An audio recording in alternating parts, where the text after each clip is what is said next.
Hello again, everyone, family and friends. This is Hadasha Shulamite. Today I have a message for you, some information for you, and it's an old message, but some of you may or may not have heard about it. Anyway, I want to start this by saying, guilty of love. That is the topic of my little chat today, and it started way back in the days of Bible. Now, the children of Israel, yes, I'm going there again. I know you guys tired of hearing about Israel, but this is what it's all about. The whole Bible, excuse me, if you go through the Bible, you will see from Genesis to Revelation, all God talks about are his children, Israel. Israel behaved badly, all the time. And so when I go to the Bible, that's the most that I see there, and it's the most that give most information as far as the world, as far as life, as far as we're concerned. And so what happened to in Israel back in the days, Joseph, most of you know the story. He was sold as a slave, as a young boy, taken from his family to eat in Egypt. Okay. Anyway, fast forward years later, when there was a famine in Egypt, by then Joseph had risen to a high post. He was second in command.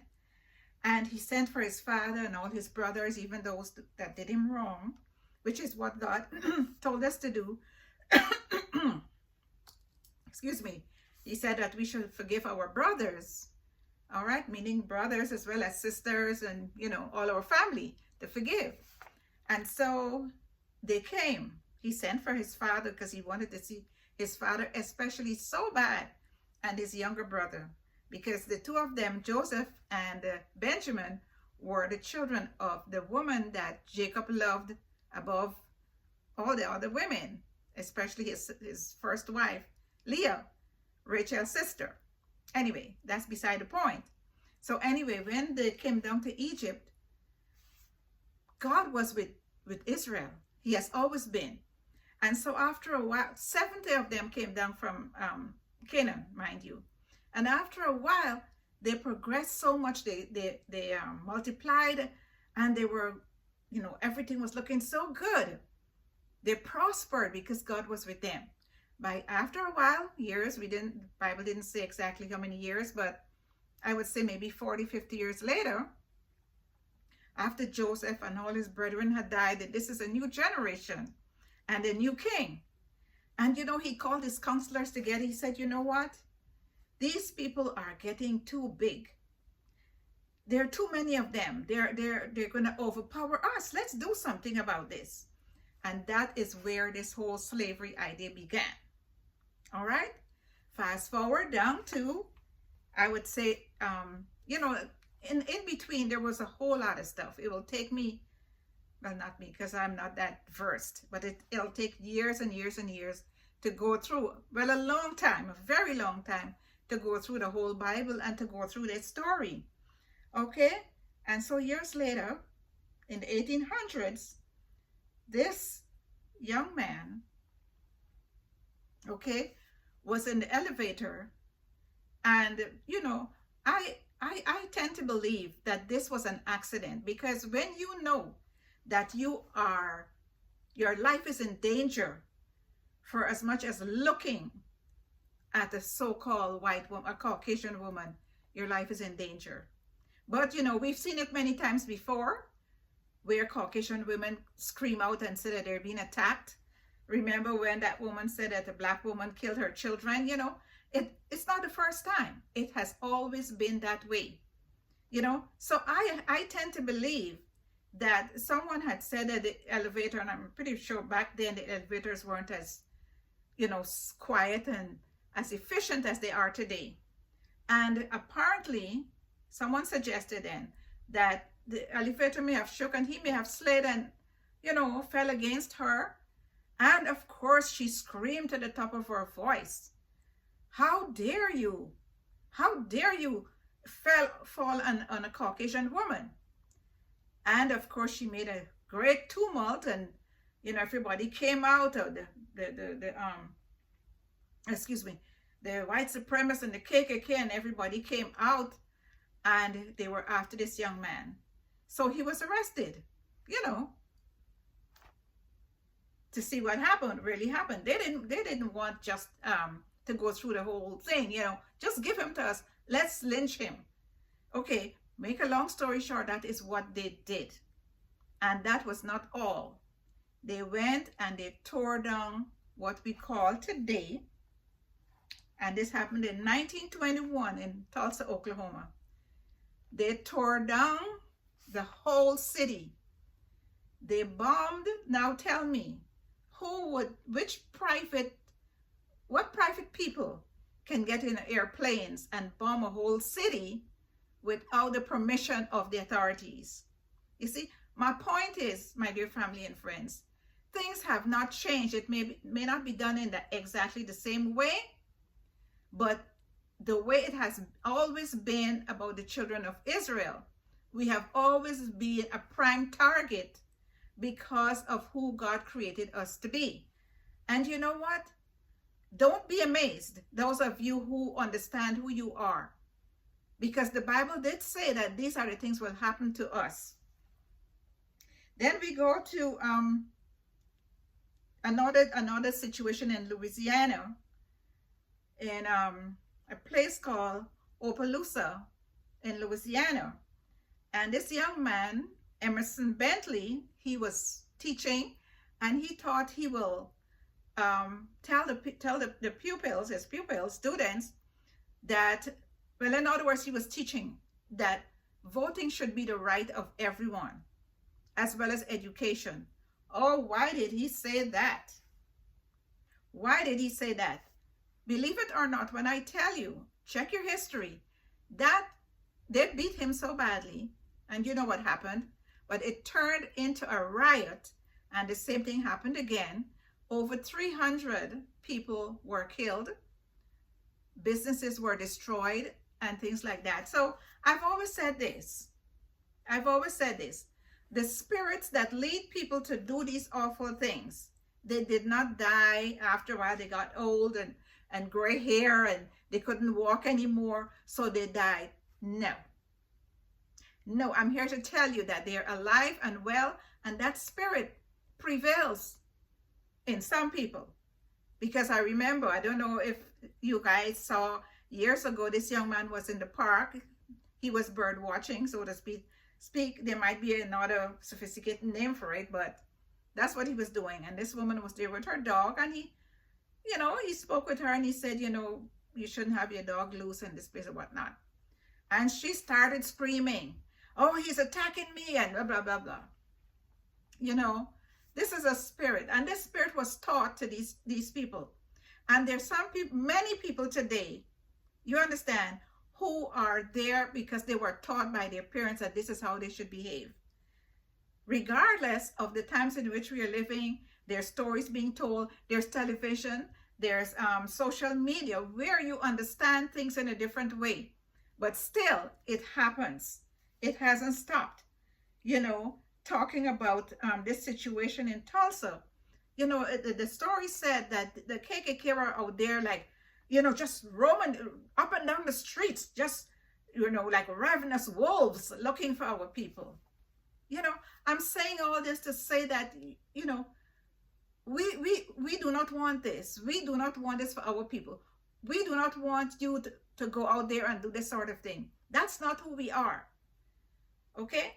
God has filled us as a people with a love inside of us that is unbelievable.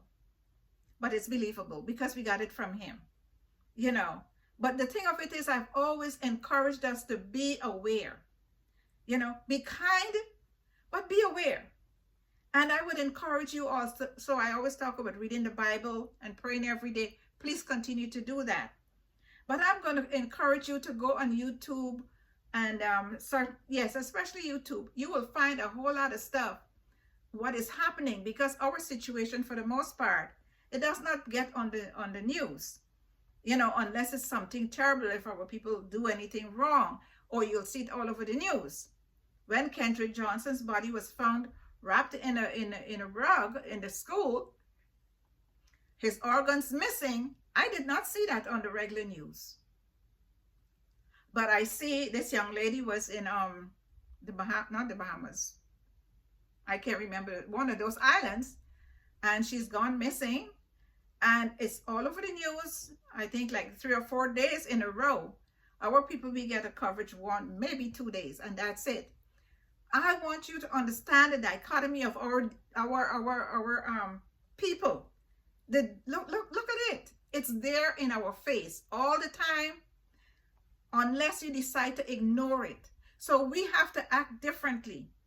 We have to behave differently because we are alone as a nation. We are alone as a nation, and I dare say, and this is what I've noticed, that the objections that some of our people give to the teaching of the Israelites, because they want to pretend to protect the spirit of those who harm us.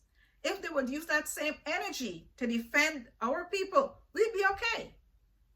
We would be so much better off. But at the same time, I'm so grateful for those of us who understand our situation, our circumstances, and so that we can reach out to each other, so that we can protect and look out for one another. The reason why other nations are more protected and successful is because they unite. They look out for each other. Okay? This situation, there's another situation, I don't know how many of you have seen it, where twin brothers were about to travel back home. They graduated from college, beautiful young men. They turn up missing. They're found dead. Do you know what the first thing, because usually I know when things like that happen, they say that, okay, it's under investigation. But very quickly, it seemed they came up with a notion that it was a suicide pact. Why would 2 young men, promising young men, finish college and happy this is something that they set out to do as twin brothers and were happy to go home? Why would they kill themselves? There is no reason so far, but because they know, the authorities know, they suspect, they have a good understanding of who did it. And that is why right away they go into protective mode. Right away they go into protective mode. And I see this all the time. If there's a lynching, the person committed suicide, because they know that is a strong signal of who done it. We need to adopt those principles. We need to do that as far as protecting each other. We don't do that enough. So my little chat here today is the awareness that we need to have as it pertains to each other. It's time for us to do this. Okay, time is running out, and we need to prepare. We need to be prepared for what is heading our way. Things have not changed. We have always been a prime target because of who we are, and mostly because of whose we are. Okay, but we need to understand that, and many of us are not aware of that. Many of us, the truth has been hidden for years and years and years, and now that it is being given to us by our own, it can't be true. We have many people it has to come from the teachers that have been teaching our people for all of these years, unless it comes from them. But that's a different type of spirit. I don't know how to how to understand people who have that type of mentality. I really don't. It's got to be some type of psychological reason for people to be in denial of who they are after all of the years of abuse everywhere, and it continues. Okay, but I am encouraging us that it's time for us to come together as a people. It's time for us to unite. I am tired. I am tired of seeing my brothers and my sisters being treated not like a dog, because you would not dare do that to a dog. Oh no, you don't. I said in one video, maybe like a fish, because nobody goes, oh, the poor fish. You know, you can hit a fish in the head and kill it. Nobody cries for a fish, or nobody says poor fish. Everything else, every other animal, doesn't matter how vicious they are, whatever. No, you can't do that. But us, the Israelites, oh no. Oh no. It's free range for the brutality and all the stuff that happens to our people. So this is why I always say, let us come together, let us unite, let us show love for each other, because this is important for our survival.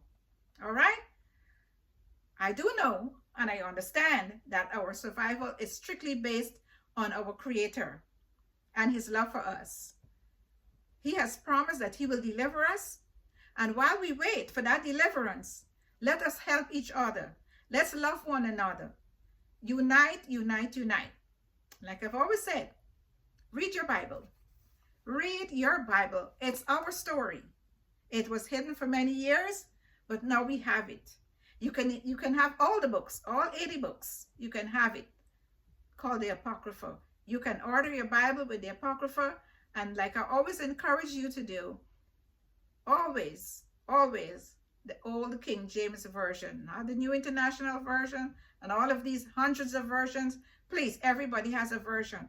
Please stick to the old version, the oldest one you can find, and chances are it will be more accurate. Anyway, there is one thing that God has said, and it's in the Bible, that you can find it in most Bibles. If you know nothing else and you understand that God's commandments is what He gave us so that we can live, okay, we'll be okay. God bless you. Please share this video. Read your Bible. Thank you for listening. Thank you for sharing. Thank you for loving. Thank you for uniting. Be blessed.